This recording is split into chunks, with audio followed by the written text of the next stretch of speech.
नमस्कार जातकों। देखिए, आज हम लोग बात करते हैं, बहनों के लिए कह रहा हूँ, लेडीज़ के लिए। यहाँ लिखा हुआ है, मैंने देखिए कि मृत्युपरांत कर्म में महिलाओं का योगदान, यानी कि post death rituals and women, कि क्या आपको जो है, कैसे आप अपने माँ बाप को विवाह होने के बाद जो है अपनी ओर से उनको भोग चढ़ा सकती हैं, या आपका दिया आपके एंसेस्टर्स तक पहुँचे, कब ये आवश्यक है और इसके लिए क्या करना पड़ता है, इसको मैं समझा रहा हूँ। यहाँ पे कुछ बहनों की यहाँ पे दिक्कत थी। सेकंड हाउस लाइनेज का होता है। देखिए, सेकंड हाउस ये आपका लाइनेज का है। यदि इस खाने पे आपकी शनि महाराज की दृष्टि है या शनि बैठे हैं, बुध की दृष्टि है या बुध बैठे हैं, मंगल की दृष्टि है या मंगल बैठे हैं, और बृहस्पति की दृष्टि है या बृहस्पति बैठे हैं, तो आपको, आपके लिए ये हो जाता है कि आप अपने जो है विवाह के बाद भी, इवन अपने जो, अगर आपके जब भी आपके माता पिता का निधन होता है तो आपकी ये आवश्यकता बन जाती है कुंडली के हिसाब से, क्यों उनके मृत्यु के उपरांत आप अपना सहयोग करें। ये सहयोग बड़ा व्यापक भी होता है, बड़ा सूक्ष्म भी होता है। अब आपने कहा साहब शनि यहाँ कब देखेगा, शनि की यहाँ दृष्टि कब है? जब तो या तो शनि मंगल, शनि यहाँ बैठा है, बुध यहाँ बैठा है, देखिए मंगल यहाँ बैठा है, बृहस्पति यहाँ बैठा है। यानी मैं पहले बात करता हूँ, शनि महाराज अगर यहाँ बैठे हैं तो क्या है, आपके देख रहे हैं सेकंड हाउस में लाइनेज वाले खाने को। लग्न कुंडली में याद रखिएगा, 3 7 10 से देखता है तो 1 2 3 शनि यहां बैठा है आपका। उसके बाद 1 2 3 4 5 6 7 8 9 10 शनि यहां बैठा है आपका। कहां पे? एजुकेशन वाले खाने में, संतान वाले खाने में। 7 8 9 10, उस केस में सेकंड हाउस पे शनि की निगाह होती है या शनि स्वयं यहां बैठा है, तो आपको थोड़ा पोस्ट डेथ रिचुअल्स में अपना योगदान देना चाहिए। बुध महाराज ये या तो यहां बैठे हों या आपके बैठा है ठीक सामने, तब भी आपको योगदान देने की जरूरत पड़ती है। मंगल महाराज, आपने कहा 1 2 3 4, मंगल यहां बैठा है, मंगल यहां बैठा है आपके अष्टम में, मंगल यहां बैठा है, या मंगल स्वयं यहां बैठा है आपके सेकंड हाउस में, तो भी आपको जो है आवश्यकता पड़ती है कि आप अपने जो है अपने अभिभावकों की मृत्यु के उपरांत उनके लिए कुछ कर सकती हैं। लेडीज के लिए बात कर रहा हूं। बृहस्पति, आपने कहा साहब 3 7 10 से हमने इसको देखा, अब first second third fourth fifth, Brihaspati यहां बैठा है, बृहस्पति यहां बैठा है,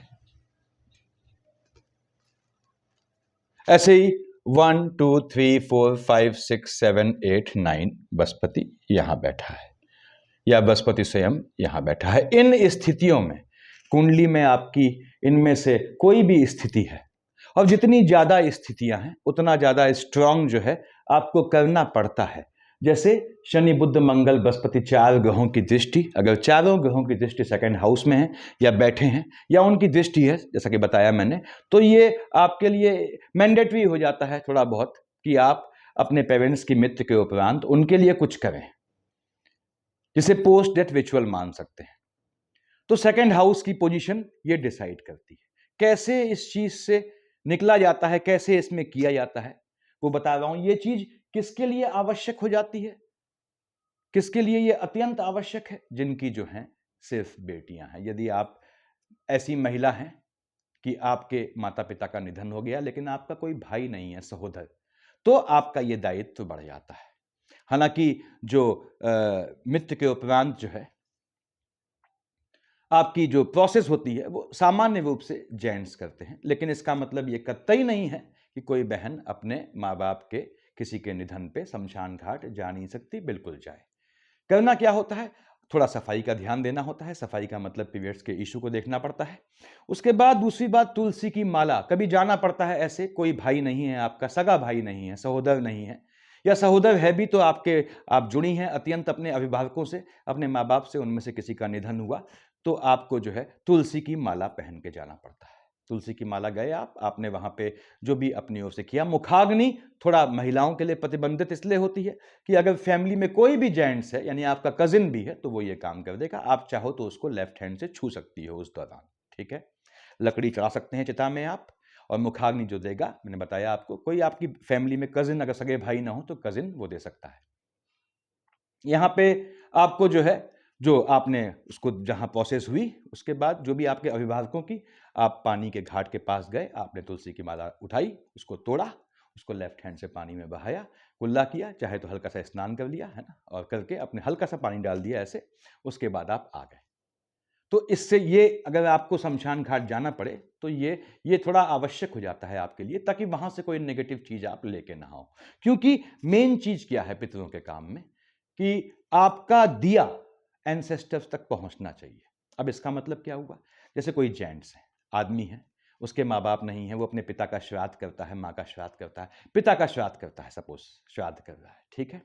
अब श्राद्ध में कितनी पीढ़ियों को याद करेगा, 3 पीढ़ियों को। उसने कहा भाई चौथी पीढ़ी के लिए कोई याद करने वाला नहीं है, चौथी पीढ़ी को भी याद करूंगा, तो चौथी पीढ़ी के लिए दिया गया जो वो है, वो चौथी पीढ़ी तक नहीं पहुंचेगा। यानी उसका दिया हुआ जो भी उसकी भेंट कहें, चाहे आप उसको पिंड के रूप में कुछ कहें, वो चौथी पीढ़ी तक नहीं पहुंचेगा, वो बेकार है देना। तो यही चीज मेन मुख्य बात है कि आपका बहनों जो आप दे रहे हैं अपने जो है दिवंगत हो गए अभिभावकों, माता पिता के लिए, वो चीज उन तक पहुंचनी चाहिए। क्योंकि यहां दान, भोग और नाश का कॉन्सेप्ट होता है। अब ये दान तो है नहीं, ये क्या है कि उनको, पितरों को भोग लग जाए, आप इस उम्मीद से कर रही हैं। तो ये देखना पड़ता है, ऐसा तो नहीं कि उसका नाश हो रहा है, क्योंकि आपने फीलिंग से दे दिया तो कोई तो उसको लेने आएगा। तो बेहतर है कि आपके अपने कुनबे का, जिनके लिए आप कर रहे हैं, वो लेने आए, क्योंकि इधर उधर के लोग आएंगे तो वो दिक्कत का विषय होता है। तो ये चीजें ध्यान रखनी होती हैं आपने। उसके बाद कभी आप, कोई जेंट्स शादी करता है कहीं, किसी की बेटियां हैं, और मान लो पीढ़ी में कोई कजिन नहीं है, तो पुत्रिका धर्म होता है ये। तो उस समय दामाद को ये करना पड़ता है, उसकी ड्यूटी बनती है। तो ये अगर विवाह के समय ये बात क्लियर कर दी जाए, हालांकि विवाह के समय कोई मरने मारने की बात क्यों करेगा, तो भी ये चीज क्लियर होनी चाहिए कि पुत्रिका धर्म है। तो जो दामाद है, मान लीजिए 3 बेटियां हैं किसी की, तो जो दामाद है उनमें से दामाद एक उठाएगा ये जिम्मेदारी। अब 3 दामाद हैं, तो उनमें कौन दामाद उठाएगा, जिसके माँ बाप नहीं है, वो दामाद को, उसको प्राथमिकता दी जाएगी। ये सामान्य चीजें समझा रहा हूं मैं आपको। तो पुत्रिका धर्म में पहले क्या होता था, लोग विवाह करने से पुराने समय में थोड़ा भागते थे, क्योंकि उनको दामाद को ही जो है अपने सास ससुर का कर्म, मृत्युपरांत कर्म निभाना पड़ता था। और ये ऐसा कर सकता है दामाद, बिल्कुल कर सकता है। इनकेस आपका सगा भाई भी है, अस्वस्थ है, तो ऐसा दामाद है कोई फैमिली में, या आपके हस्बैंड ऐसे हैं, उनके माँ बाप नहीं है, तो वो आगे बढ़ के ये काम कर सकते हैं, कोई दिक्कत नहीं, कोई दोष नहीं लगता है इसमें। फिर युक्त गोत्र, अयुक्त गोत्र होता है, यानी कि आपने शादी की, आप लेडी हैं, बहन है, आपने शादी की, पेरेंट्स ने बताया यहां शादी करनी है, तो पेरेंट्स के हिसाब से शादी होगी, तो युक्त गोत्र में होगी, यानी जिस गोत्र में आपकी शादी होनी चाहिए वहीं होगी। ऐसे में आपके माता पिता के न होने पे आपका दिया हुआ तुरंत आपके माता पिता को लगता है। अब अयुक्त गोत्र है, यानी आपने शादी की है अपने हिसाब से, अपने मन मर्जी से, और वो व्यक्ति जिससे शादी की है, आपके हस्बैंड, वो जो गोत्र की सीरीज जहां शादी होनी चाहिए उसमें नहीं आते हैं, तो फिर आपका दिया सीधे नहीं पहुंचता। उसके लिए आपके हस्बैंड की सहमति होनी आवश्यक है। यह भी ध्यान रखिएगा कि आप जो भी, सपोज आपने किसी के जो है, किसी बहन के पिताजी खत्म हुए, मैं चीजें समझा रहा हूं आपको, वही लोग देखें जो ये चीज जानना चाहते हैं, ये सबके लिए नहीं है। तो किसी बहन के पिताजी खत्म हुए, तो उसमें क्या हुआ, उनकी 12वीं पे जो भोज होता है, पितृ भोज होता है, पितृ प्रसाद होता है, उसमें आपने अपने हिसाब से भाई से कहा, सहोदर भाई है आपका, तो भी कहा कि भैया ये मेरे, इतना पैसा मेरे ओर से है, ये इसके लिए, उसमें ये चीज खाने की तू मेरी ओर से कर देना, ये आपकी ओर से वो लग जाता है। ऐसे ही जब वर्षी होती है, वार्षिक श्राद्ध होता है, उसमें भी आप ऐसा कर सकती हैं, बिल्कुल इसमें कोई दिक्कत नहीं है।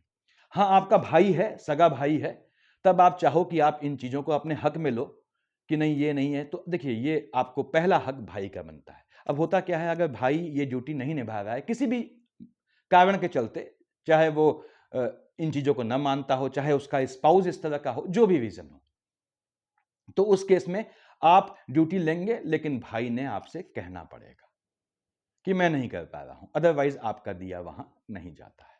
यानी श्राद्ध करवाना है तो वो अगर सगा भाई है उसका हक है। अगर सगे भाई नहीं कर रहा है, आप करते हो, तो आप उसके बुद्ध का, उसकी संतानों का इनडायरेक्टली नाश कर देते हो। तो इसीलिए मैं हमेशा महिलाओं से कहता हूं कि बिल्कुल आप करें, अपने जो पेरेंट्स अगर आपके नहीं हैं उनके लिए करें, लेकिन ये ध्यान रखें कि अगर आपका सगा भाई है तो उसका हक नहीं छीनना है।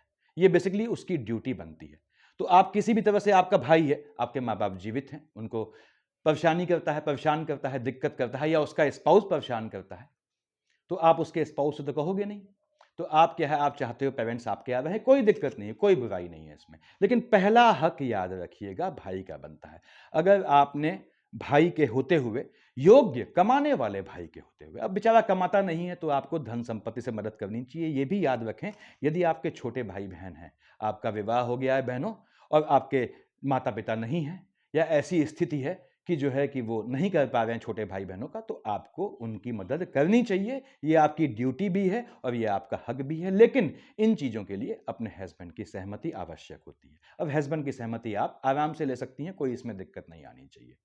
तो पहली चीज क्या है, आपका दिया पितरों तक पहुंचे। दूसरी बात, भाई का हक है। अगर भाई है आपका तो पेरेंट्स को देखना भाई का हक है।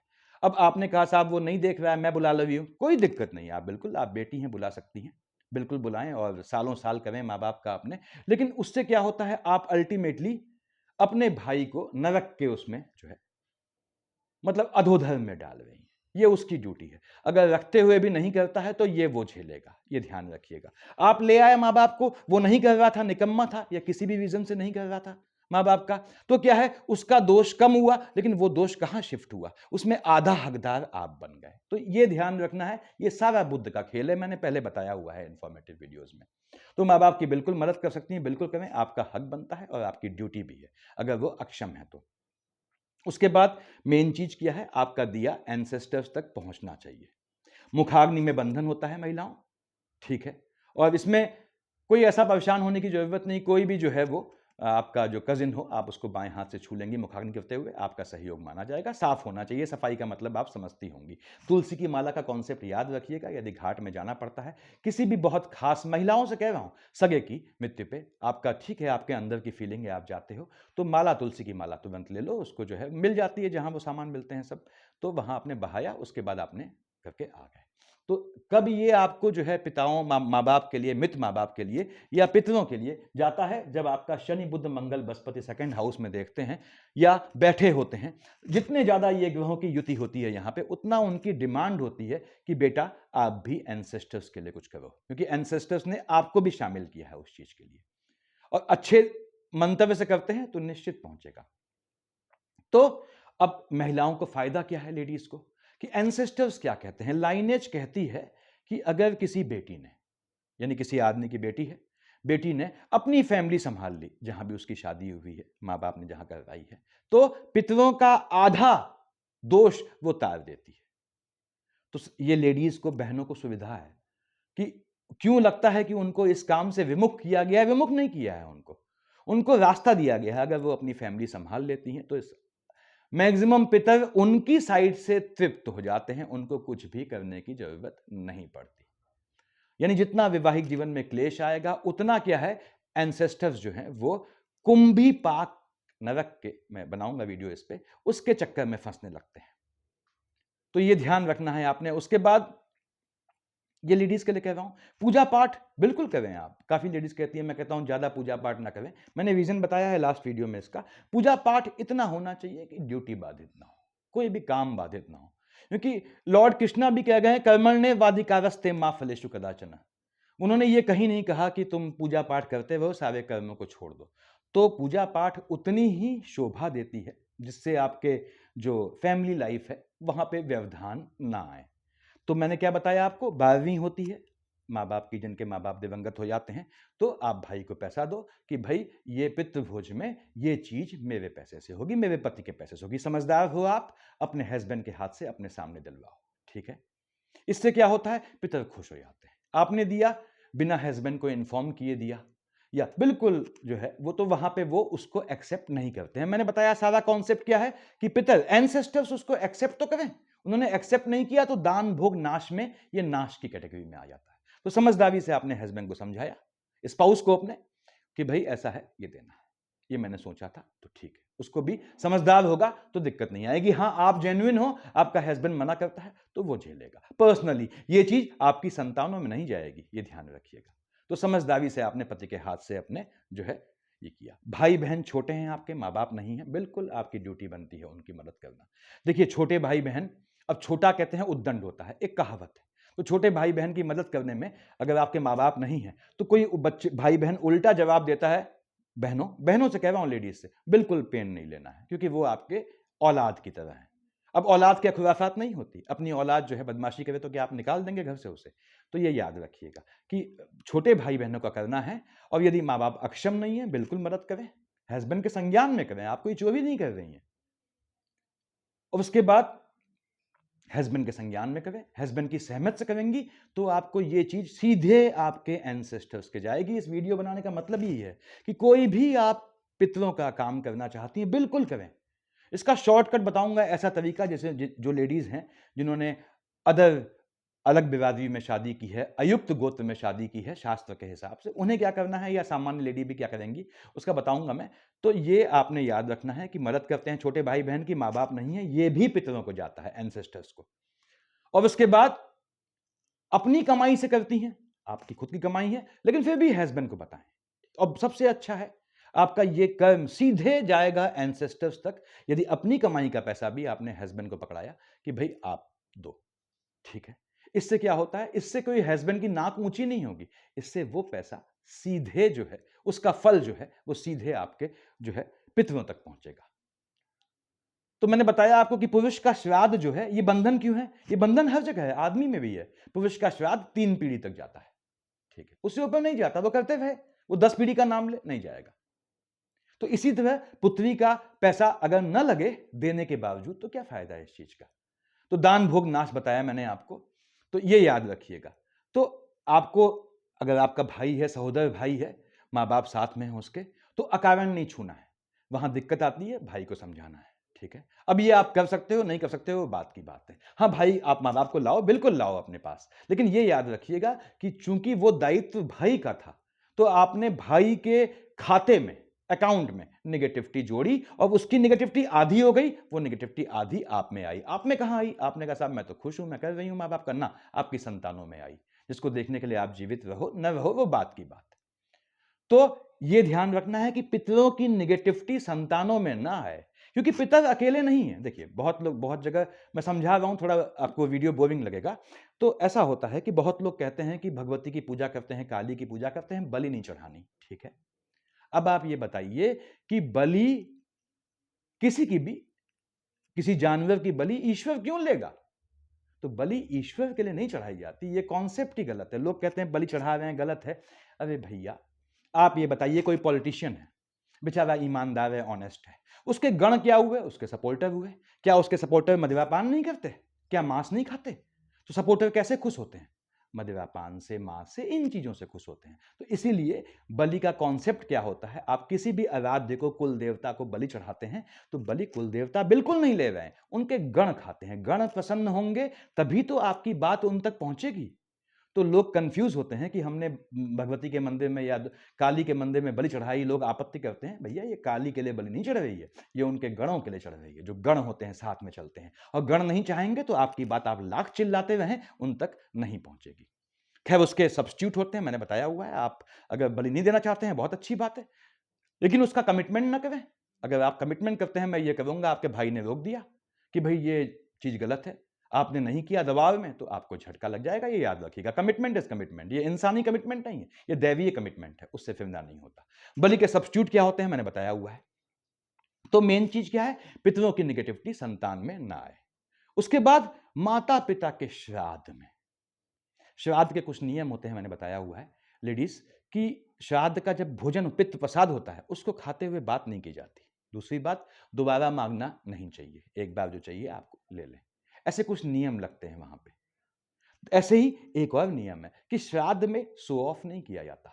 जैसे कोई मुर्दा खत्म, कोई आदमी खत्म हुआ, डेड बॉडी पड़ी है, जब वो डेड बॉडी उठाते हैं तो उस समय विलाप करना महिलाओं द्वारा या पुरुषों द्वारा, जो भी हैं, वो स्वाभाविक चीज है। उससे क्या होता है, जो खत्म हुआ है, जो उसको तृप्ति मिलती है कि मेरे निधन से ये दुखी हुए हैं।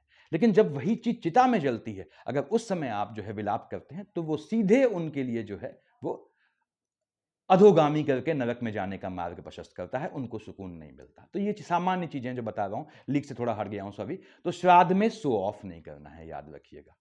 श्राद्ध का उद्देश्य माँ बाप को बुलाने का, अपने पास उद्देश्य माँ बाप की सेवा करने का उद्देश्य, अगर अपने सामने वाले पक्ष को या अपने स्पाउस को नीचा दिखाना है तो उस चीज का कोई हासिल नहीं है। ये वो चीजें हैं जो यहां से होती हैं और वहां पहुंचती हैं। जो जातक इस चीज को जितनी जल्दी समझ गया उतना बेहतर रहता है। तो बिल्कुल निश्चित रूप से आप जो है अपने माँ बाप की वो कर सकती हैं। अब जो बहनों ने लव मैरिज या प्रेम विवाह किया है, अलग गोत्रों में किया है, या जो बहनें जो हैं वो चाहती हैं कि अपने माँ बाप के लिए करें, विदेश में रह रही हैं, या ऐसी बहनें हैं जो जो देश में ही हैं और वो कर नहीं पाती, माँ बाप के लिए उनकी इच्छा है कि पितरों तक उनका पहुंचे, तो मैंने इसका उपाय बताया हुआ है। मैं फिर बता देता हूं। देखिए 27 नक्षत्र होते हैं, अश्विनी भरणी कृतिका रोहिणी मृगशिरा आद्रा पुनर्वसु पुष्य आश्लेषा मघा, सो ऑन। थोड़ा स्पीड में बोला, सो ऑन। तो 27 नक्षत्रों के हिसाब से 27 अमावस्या ये काम किया जाता है। अमावस्या महीने में एक दिन आती है। 27 अमावस्या मतलब आपने कहा पंत साहब 2 साल 3 महीने तक ये काम करना है, ठीक है। एक भी अमावस्या छूटनी नहीं चाहिए। बहनों से कह रहा हूं मैं, ये जेंट्स ना सुने अभी। आपने अमावस्या के दिन थाल लगाई, डिस्पोजेबल थाल, क्योंकि थाल समेत दिया जाता है। आपने खाना बनाया, ऑड नंबर की पूड़ियां, 3, 5 या 7 पूड़ियां। ये पूड़ियां किसके हिसाब से होती हैं मैंने बताया हुआ है, या जातक संपर्क करते हैं बताता हूं। साथ में एक उड़द की दाल का वड़ा या बड़ा, ठीक है। अब वो 1 हो, 3 हो, 5 हो, 7 हो, दैट डिपेंड्स। वो डिपेंड करता है कि आपके ग्रह कहां बैठे हैं, सेकंड हाउस को कैसे ग्रह देखते हैं। पूड़ियां 3, अब 3 पूड़ी कम हो जाती है तो 5 कर दे, लेकिन 3, 5 या 7 दैट डिपेंड्स ऑन, वो डिपेंड करता है। मैं फिर से बोल दूं, सेकंड हाउस में कितने ग्रहों की दृष्टि है। थोड़ी सब्जी, थोड़ा चावल, थोड़ा दाल, थोड़ा दही का रायता, थोड़ी दूध की चावल के साथ, अक्षत चावल यानी साबुत चावल के साथ खीर थोड़ी सी, और थोड़ा पॉमग्रेनेट यानी दारिम बोलते हैं, क्या बोलते हैं, अनार बोलते हैं, उसकी चटनी थोड़ी सी, उसको रखा थाली में, दूसरी थाल से ढका, उसको ले जाके अमावस्या में करना तो नंगे पैर चाहिए। यानी गाड़ी में अगर कार है तो कार में रख के ले गए, वहां नंगे पैर उतर गए और किसी अपाहिज को दे दिया, हाथ जोड़ के आ गए, पूछा क्या है, खाना है, ठीक बात है।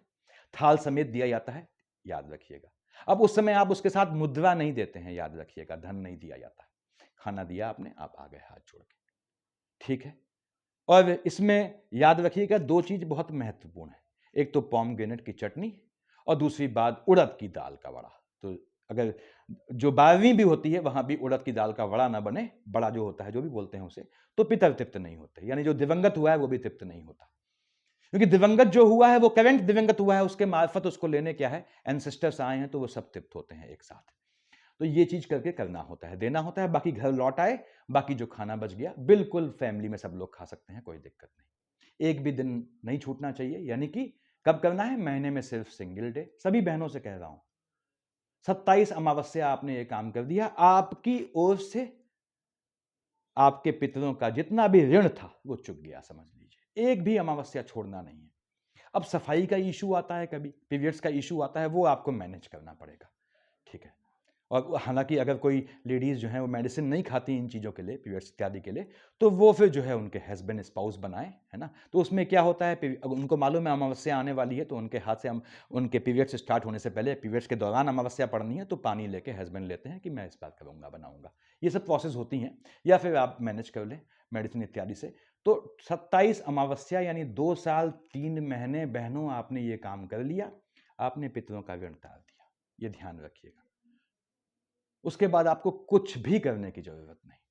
जो खत्म हुए हैं माँ बाप उनके लिए कह रहा हूं, ये ध्यान रखिएगा। उसके बाद सबसे बेहतर जो मैंने बताया आपको शुरुआत में, जो मुंडकोपनिषद, और खैर चलिए अभी इतना डीप में नहीं जाऊंगा, उपनिषद कहते हैं कि यदि महिला ने अपनी फैमिली संभाल ली तो ये समझ लीजिए कि उसने सब वोट काट दिए, सारे पितरों का जो है काट दिया, अपनी ओर से अपना हिस्सा उसने पूरा अदा कर दिया। तो वहां पे आपको डोनेट करना है, देना है पिता के नाम से, कहीं हस्बैंड से दिलवाएं, ठीक। ये आप मैनेज कर लोगे। तो यहां पे कब आपको परेशान होना पड़ता है, सोचना पड़ता है, जब जितने अधिक ग्रहों की सेकंड हाउस में दृष्टि होगी इन 4 ग्रहों में से। ऐसा भी क्यों बोला मैंने, शनि पिता का कारक है जातक के लिए, ठीक है। सूर्यदेव भी पिता के कारक हैं जातक के लिए, लेकिन शनि सूर्य में आप यहाँ पे मैं सिर्फ शनि को ले रहा हूं, और बुध महाराज, मंगल, बृहस्पति बैठे हैं। बुध क्या है, दिखाता है एंसेस्टर्स, लाइनेज को, पीढ़ी को। मंगल पिता का कारक है, बृहस्पति भी पिता का कारक है। इवन यहां सूर्य की भी दृष्टि पड़ जाती है तो भी ये योग और मजबूत हो जाता है। तो यदि सेकंड हाउस में शनि, बुध, मंगल, बृहस्पति या आपके सूर्यदेव देखते हैं, और जितने ज्यादा ग्रह देखते हैं तो ये थोड़ा आपके लिए आवश्यक हो जाता है, और सफिशियंट है मेरे ख्याल से इतना। तो पोस्ट डेथ रिचुअल में आप वहां जा सकती हैं। कैसे जाना है बताया मैंने बहनों, और करना चाहिए आपको भी। देखिए, आपको भी अपने जो हैं, जो खत्म हुए हैं आपकी लाइनेज में, अगर माँ बाप नहीं है तभी कर सकते हैं, याद रखिएगा। जैसे कोई जातक चाहे कि वो एंसेस्टर्स को खिला दे खाना और माँ बाप उसके जीवित हैं, तो इस बात का कोई मतलब नहीं बनता है, उसका जाएगा ही नहीं। मैंने बताया वो उनका उसका ग्रहण करेंगे ही नहीं। माँ बाप ना हो उस स्थिति में बहनों आप ये कर सकती हैं। धन्यवाद।